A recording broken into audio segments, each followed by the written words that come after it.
Irmãos queridos, é impossível não tocar nesse assunto, nessa última semana antes das eleições, um assunto que tem trazido muita disputa, muita discordância, muito debate, muitas vezes até produtivo, e outros nem tanto.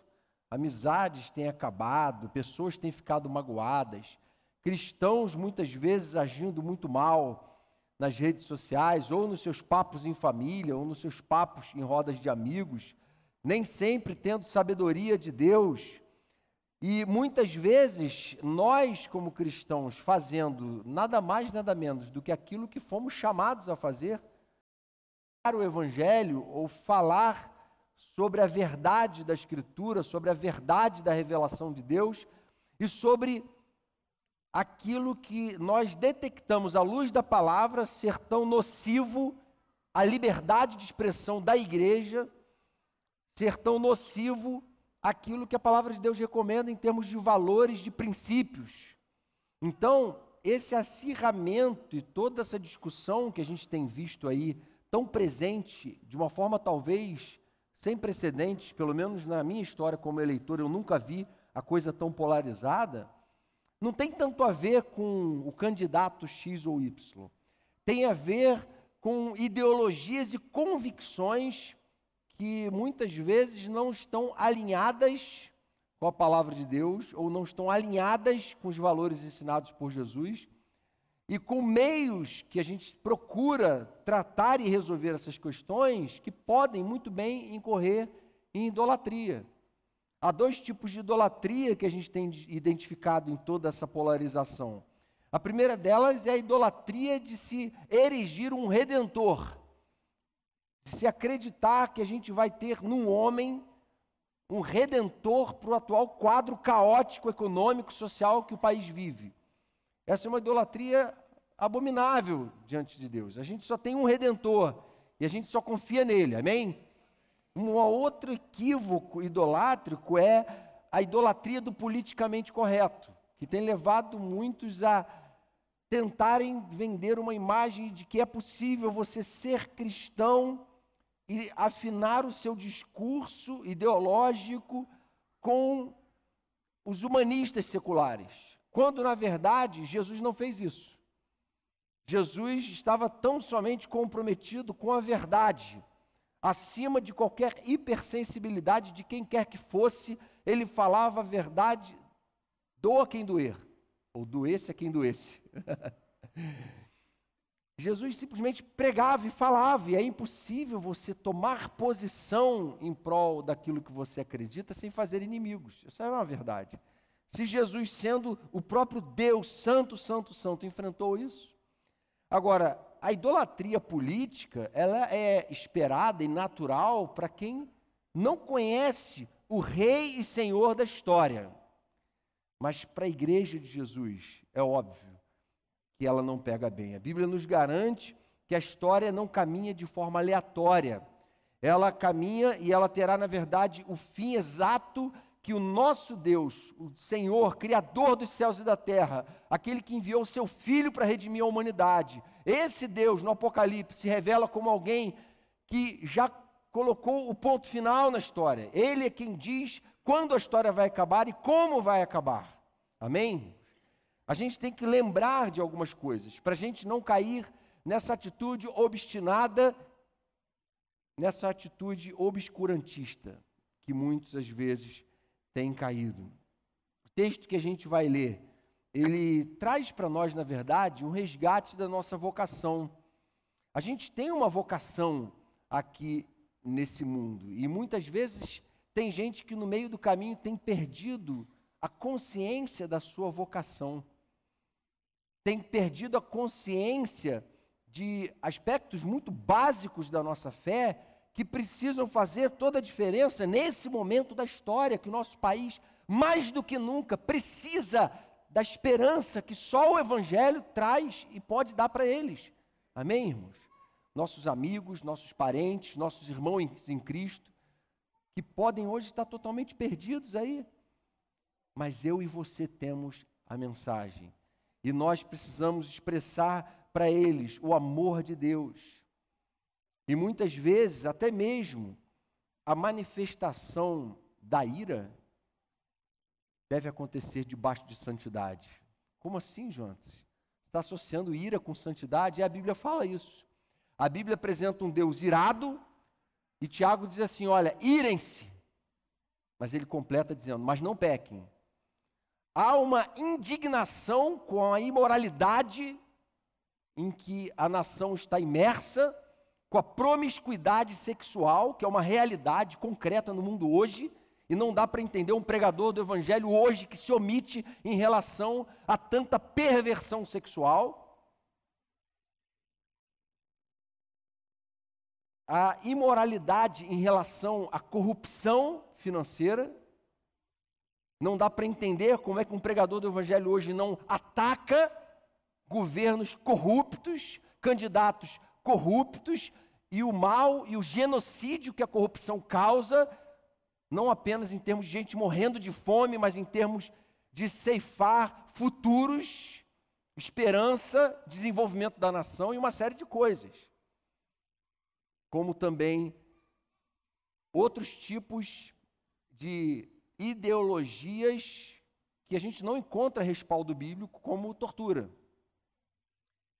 como aborto, que na verdade é uma palavra que já está glamourizada, infelizmente. A gente está falando de assassinato de feto, que a Bíblia trata feto como ser vivo, como um ser que Deus já conhece, já se relaciona com ele. Então, o cristão, diante de todas essas ideologias, se calar, ele está deixando de ser igreja, ele está se omitindo profeticamente, tal qual fizeram os cristãos no tempo do nazismo na Alemanha, que se omitiram. Dietrich Bonhoeffer, um pastor de 30 e poucos anos, se levantou como uma voz contrária ao nazismo e foi martirizado aos 39 anos. E a gente está num período assim, em que a gente não pode jogar o jogo do politicamente correto, tal qual Jesus, o nosso Senhor, não jogou. A gente tem que se posicionar e continuar fazendo aquilo que a gente sempre fez, independente de ser ou não época de eleição.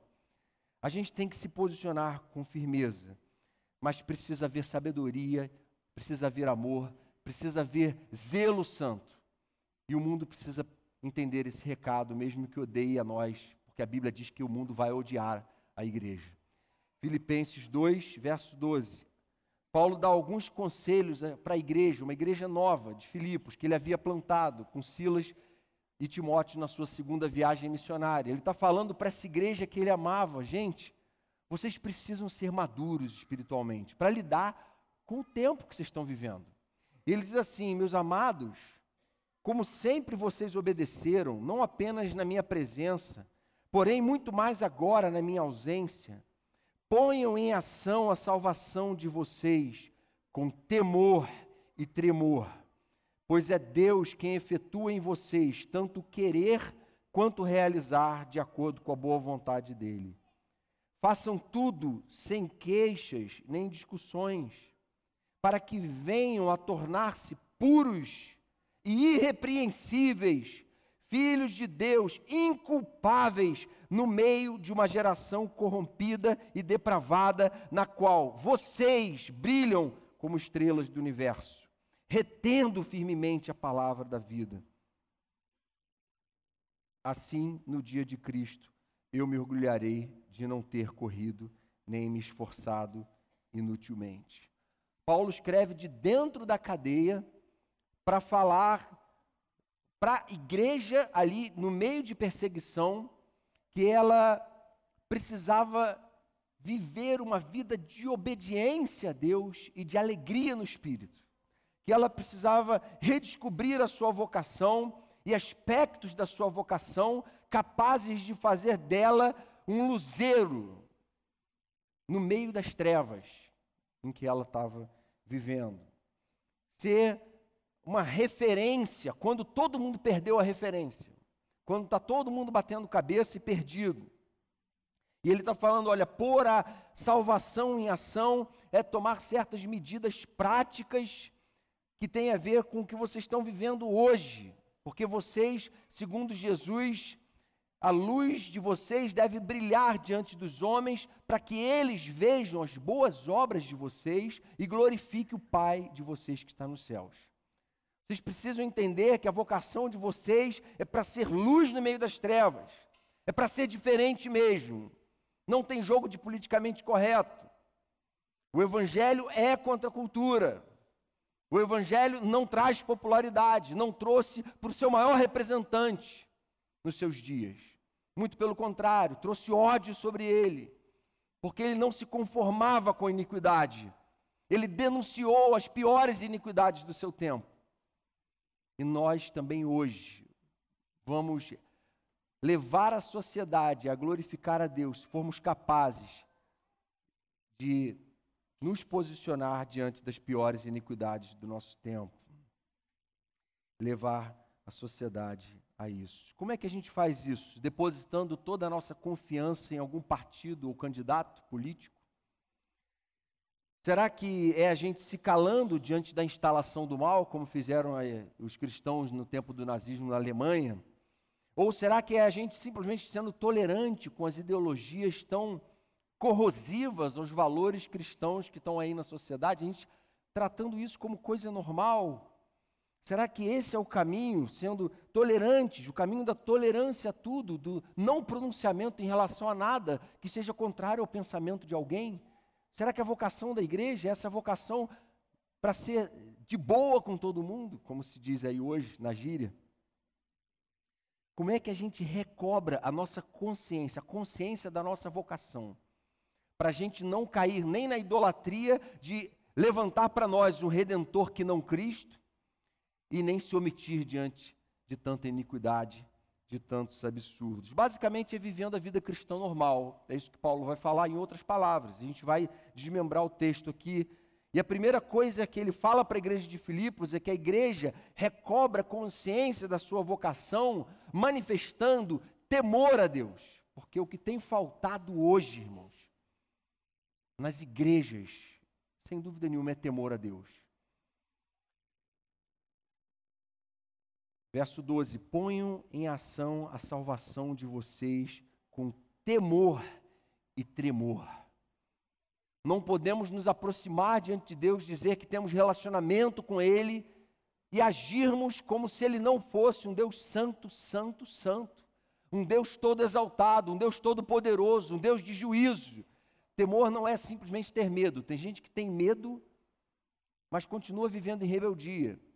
O temor é aquela inclinação de viver uma vida reverente, de obediência. O temor a Deus é, na verdade, na descrição de Salomão, o princípio de toda a sabedoria. Não existe vida cristã sem temor a Deus. Não tem sabedoria aí. Não tem nada de construtivo numa vida que não teme a Deus. Uma vida que não teme a Deus. E a gente não precisa esperar temor a Deus de quem não é cristão. A gente está falando aqui da realidade da igreja cristã.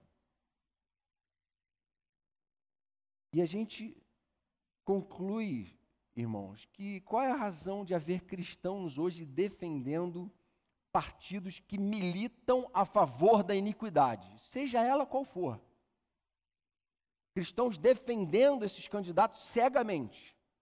A única razão para essa defesa cega e obstinada e idolátrica é a perda do temor a Deus. Na verdade, um cristão que teme a Deus, ele não só vai se pronunciar, como ele vai ter uma postura firme na sua própria vida e coerente, porque ele não está comprometido com o politicamente correto. Então, gente que apoia defensores do assassinato de fetos, o cristão não pode fazer um negócio desse. Não pode apoiar essas pessoas, dar moral e dar voz para elas. E é óbvio, o cristão é um cidadão. Ele vai apoiar o que ele entende como sendo melhor. Ele tem esse direito, isso é democracia, isso é liberdade de expressão. E ele vai se pronunciar, venha a pedrada que for. É verdade que muitas vezes há pessoas que não têm se pronunciado com sabedoria, mas com ódio, com rancor, usando as mesmas armas do mundo. Mas a gente precisa se pronunciar. O que é que tem levado cristãos a cegamente apoiarem militâncias feministas extremistas? Não estamos falando de direito da mulher, isso aí é o evangelho. O Evangelho resgata a dignidade da mulher numa cultura totalmente machista. E Paulo fala: em Cristo não há grego nem judeu, bárbaro, cita, escravo, livre, homem ou mulher, pois Cristo é tudo em todos. Diante de Deus todos são iguais em valor, em dignidade. Amém? Então a gente não tem nada contra isso. Mas não é isso que está sendo proposto.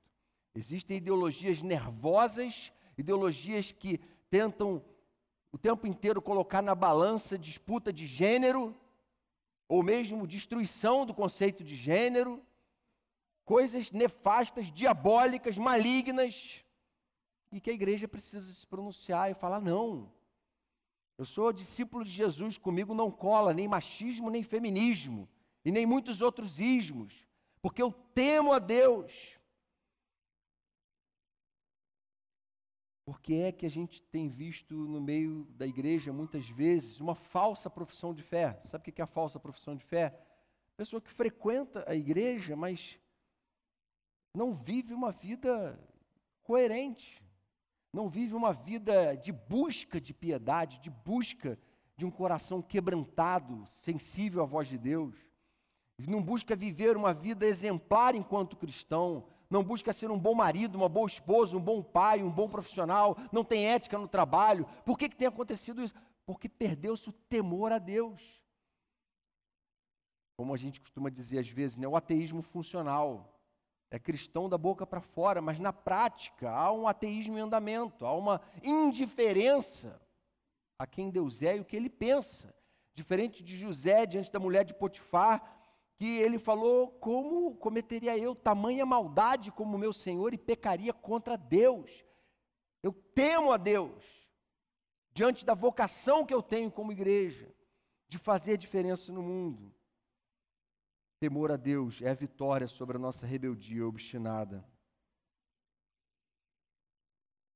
Salvação de alguém que age sem temor a Deus é sempre falso e ilusório. Não há salvação sem temor a Deus. Temor a Deus não salva ninguém, mas o salvo sempre terá temor a Deus. Essa sempre é a lógica. Para transformar a sociedade, a igreja precisa resgatar o temor a Deus e o desejo de viver para a sua glória. E é isso que ele está falando: desenvolvam a salvação de vocês com temor e tremor. Vocês não são senhores da verdade. Aproximem-se com humildade da palavra. E orem: Senhor, me ensina o que a tua palavra estabelece como marco, porque eu quero viver em submissão a ela. E ele fala, para que Deus execute a vontade dele sobre a vida de vocês. Em segundo lugar, a igreja recobra a sua consciência, a consciência da sua vocação, recobra a sua vocação, se ocupando em promover o reino. Ele diz assim: façam tudo sem queixas nem discussões. Sabe por quê? Porque se a gente quiser viver se queixando, rancoroso, murmurador, a gente vai viver assim. Falando mal, denunciando mal e colocando um ponto final depois de tudo que a gente falar, porque a gente não teria então uma proposta, uma mensagem de esperança.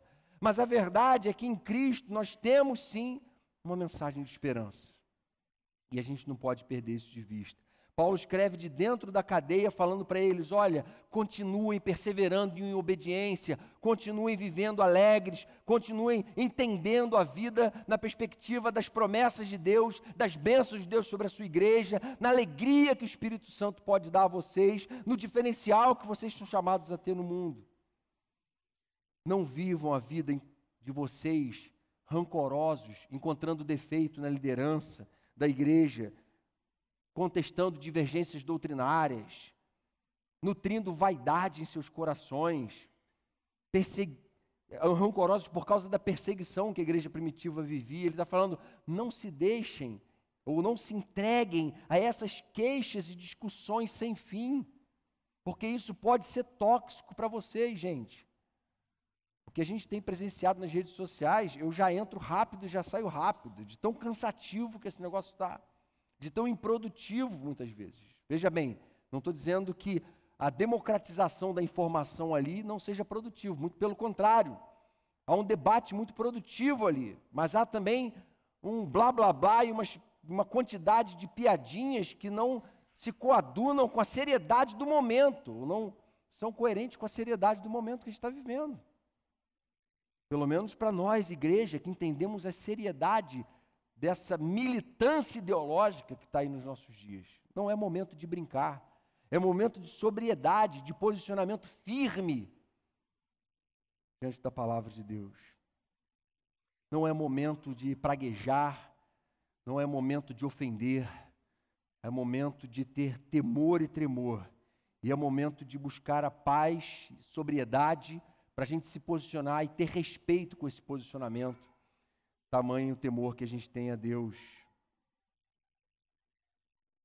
Cuidado, porque se as pessoas têm deixado de ser seus amigos porque você tem simplesmente com amor e educação se posicionado diante do Evangelho, amém. Jovem rico virou as costas para Jesus e foi embora, porque Jesus não negociou a verdade com ele, amém. Muita gente vai virar as costas e vai embora. Agora, se as pessoas estão virando as costas porque você foi grosseiro, estúpido, porque a gente foi arrogante, que Deus tenha misericórdia de nós, porque esse não é o chamado da igreja. O chamado da igreja, irmãos, é ter sabedoria no falar. Efésios 4, 29, Paulo diz assim para a igreja de Éfeso: nenhuma palavra torpe saia da boca de vocês, mas apenas a que for útil para edificar os outros, conforme a necessidade, para que conceda graça aos que ouvem. Será que você pode dizer, não, olha, João, você pode ir lá na minha linha do tempo que você vai ver que eu estou denunciando mal, a iniquidade, mas eu estou transmitindo graça a quem me ouve. Eu falo também da esperança que eu tenho na minha fé e no meu Deus. Eu falo da beleza do projeto de salvação de Deus para a humanidade. Eu falo de quem eu acredito como sendo o redentor da minha vida e aquele que tem a solução que a sociedade precisa. Aí, amém, irmãos. Deus está usando sua vida para transmitir graça. E a gente tem que tomar cuidado. Não se entregue a um discurso amargurado de quem apenas conhece o pecado. Nós não somos esse. Jesus se entregou para que você viva de modo a edificar e a transmitir graça àqueles que te ouvem. Amém, irmãos? Então essa é a segunda característica que a gente precisa recobrar no meio de todo esse mar de sandices que estão por aí. Terceiro lugar, a igreja recobra a consciência da sua vocação de modo extremamente importante, irmãos, vivendo em santidade. Santidade é o DNA da igreja, é o que identifica ela com Cristo, é a imitação de Cristo. A palavra de Deus diz que nós somos discípulos de Jesus. E aí Paulo diz assim no verso 15, para que venham a tornar-se puros e irrepreensíveis, filhos de Deus inculpáveis, no meio de uma geração corrompida e depravada, na qual vocês brilham como estrelas do universo. Irmãos, a nossa geração é uma geração pervertida e depravada, é uma geração má, é uma geração sanguinária, é uma geração imoral, sexualmente, em todos os sentidos, é uma geração corrupta. Não são só os políticos em Brasília e de determinado partido, esse e aquele, que estão envolvidos com corrupção, não. A gente sabe que é um problema generalizado no Brasil. Grandes empreiteiras envolvidas com fraudes, fraude para todo lado, fraude na saúde, na educação. É uma enfermidade do nosso país, irmãos. E onde é que está a igreja de 40 milhões, sei lá quantos milhões de pessoas que esse país tem? Cada um tem um dado, cada um tem uma estatística, não é? Onde é que está essa igreja? Muitas vezes envolvida com essa corrupção, muitas vezes sujando as suas mãos com a iniquidade. Muitas vezes vivendo uma vida sexualmente imoral. E aí quando vem o pastor falar de santidade, pô, lá vai ele com essas mesmices bíblicas. Sabe por que a gente fica falando dessas mesmices bíblicas, que muita gente hoje já tenta até evitar, porque não é politicamente correto? Por uma razão muito simples. Porque a Bíblia repete essas mesmices o tempo inteiro. Porque a nossa vocação como povo de Deus é para ser santo. Porque 6 vezes Deus disse na palavra, sejam santos, porque eu, vosso Deus, sou santo. 4 vezes no Antigo Testamento e 2 no Novo. sejam santos. O mundo não vai ver a diferença da igreja quando ela se unir para eleger um candidato evangélico, representante dos evangélicos. Não é isso que o mundo precisa ver agora. O mundo vai ficar impactado quando ele olhar para a igreja e ver gente santa, e ver gente pura e irrepreensível, inculpável. Pessoas estão cansadas de discursos ideológicos e religiosos. Elas não vão te procurar e falar, me conta aí algum discurso religioso que eu estou precisando ouvir. Isso não vai impactar a vida dela, não. Sabe o que vai impactar a vida dela? É perceber que apesar da força do pecado no coração, você consegue ser um profissional ético. Você consegue ser um pai amoroso, um marido fiel. Você consegue ser uma pessoa equilibrada no meio de tanto desequilíbrio, no meio de tanta enfermidade em todos os sentidos. Não porque você seja bom, mas porque você está servindo a um Deus bom. Amém, irmãos? Porque você tem o Espírito Santo, você tem a unção de Deus sobre você. Você não é santo porque você é melhor do que ninguém, você é santo porque você foi separado para viver uma vida que honra e que glorifica o seu Deus. Você é servo dele, é discípulo dele, você vive para a glória dele, quer você coma, quer beba, quer faça qualquer outra coisa. Você pensa na glória dele, amém, irmãos? E é disso que o mundo precisa, ele quer olhar para a igreja. Às vezes o pastor Henrique fala isso aqui, não é? Por que é que as pessoas atacam tão iradas e tão frontalmente um evangélico quando ele é incoerente? Tem uma lógica nisso.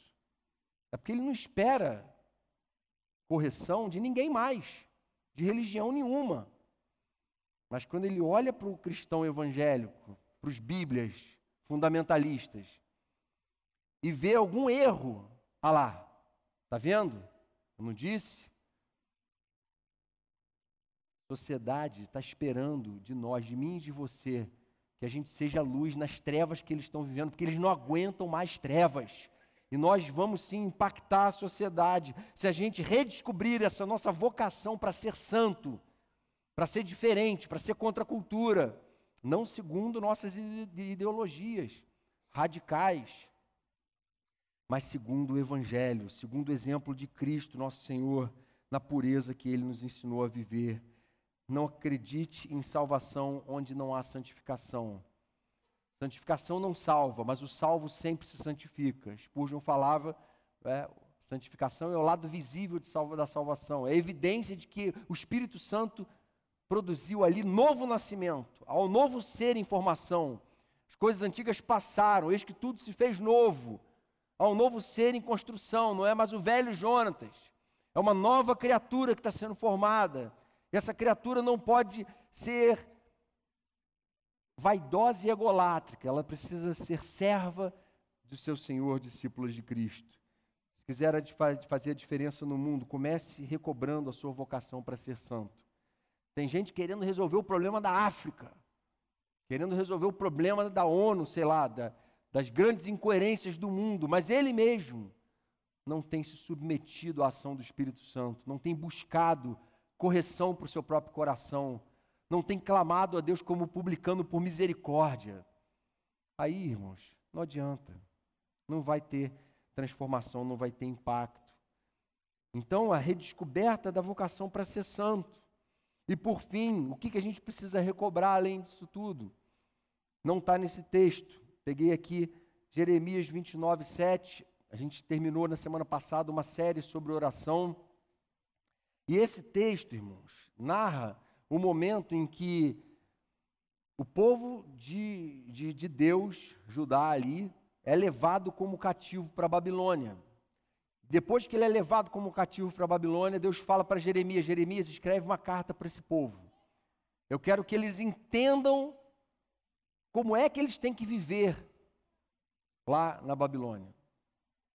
E ele diz assim, em Jeremias 29, 7, busquem a prosperidade da cidade para a qual eu os deportei, e orem ao Senhor em favor dela, porque a prosperidade de vocês depende da prosperidade dela. A versão antiga dizia a paz, a bênção, a prosperidade. Prosperidade da onde? Da Babilônia. A gente está falando da maior nação pagã da época. Irmãos, a gente está vivendo na nossa Babilônia aqui. O mundo é isso, é a Babilônia. É um sistema de valores corrompido pelo pecado. E ele está falando assim, olha, mesmo estando dentro de uma cultura, de uma sociedade imoral, clamem pela paz e pela prosperidade do país de vocês. Intercedam a Deus, orem e clamem a Deus, porque se tem alguém que pode fazer toda a diferença no contexto social que vocês estão vivendo, no contexto moral que a nação está imersa, esse alguém não tem um CPF, esse alguém é o Senhor da glória, é o Senhor da história, é aquele que nos redimiu quando veio morrer por nós na cruz. Ele é o Senhor, então clamem a Ele, aquele que de fato pode intervir e quer intervir através da sua igreja. Essa não é a nossa pátria, nós também não somos daqui, a gente só está na Babilônia por um tempo. E a Babilônia, Apocalipse 18, diz que vai chegar o dia da queda dela. Esse sistema vai cair e toda essa inescrupulosidade e coisa vergonhosa em que a humanidade está imersa vai sofrer os juízos de Deus. E aí, gente, a tentação que a gente tem às vezes, diante de tanta sujeira, é a gente usar as mesmas armas que as pessoas usam para combater o mal. Não é isso que infelizmente a gente tem visto? Gente, usar as mesmas armas que o mundo usa, como se nós não tivéssemos armas muito mais poderosas.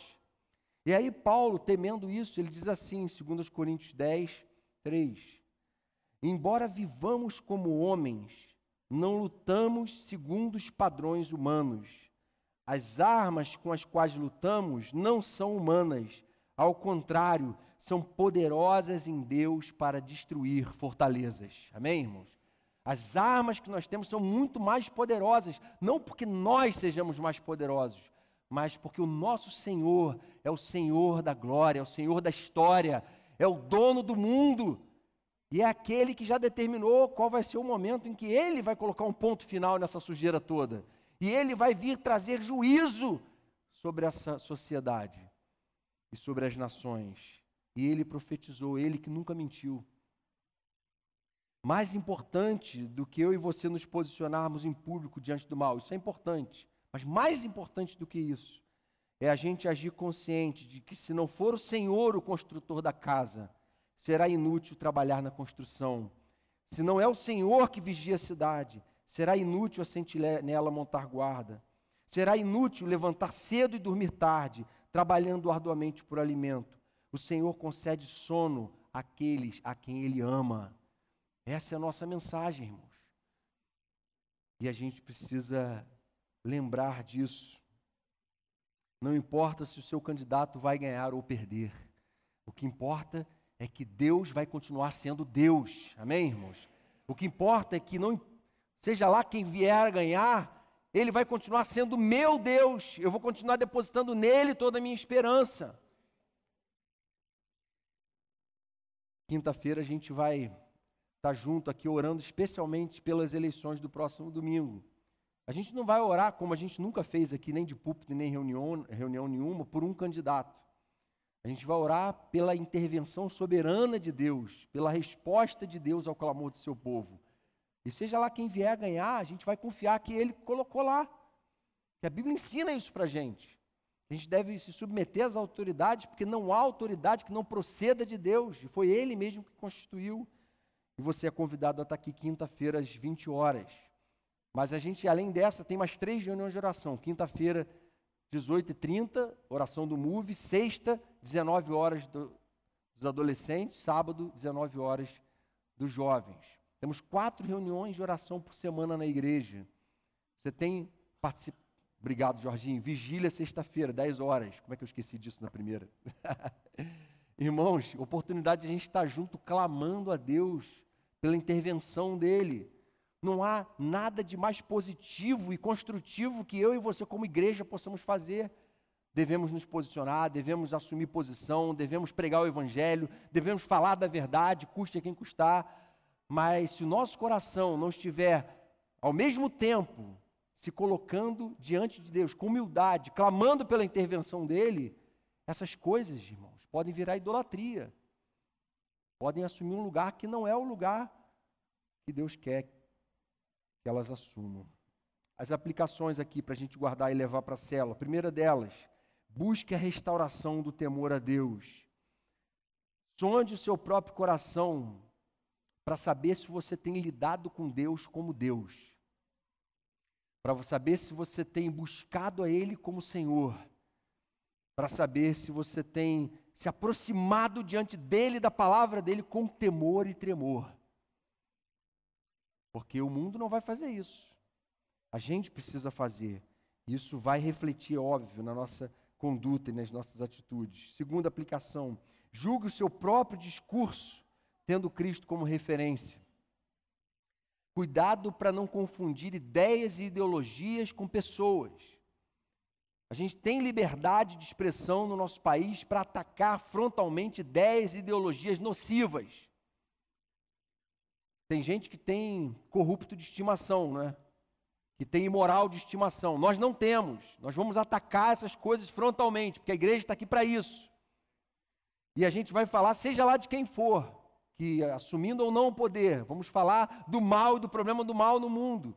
E a solução que o Evangelho traz para essas coisas. Porque Cristo é a nossa referência, não é o meu discurso, não são os meus ideais, a minha filosofia de vida, mas é Cristo. Nossa luta não é contra sangue e carne. Nossa luta é contra os principados e potestades deste mundo tenebroso. E é de joelhos no chão que a gente vai ganhar essa luta, para a glória de Deus.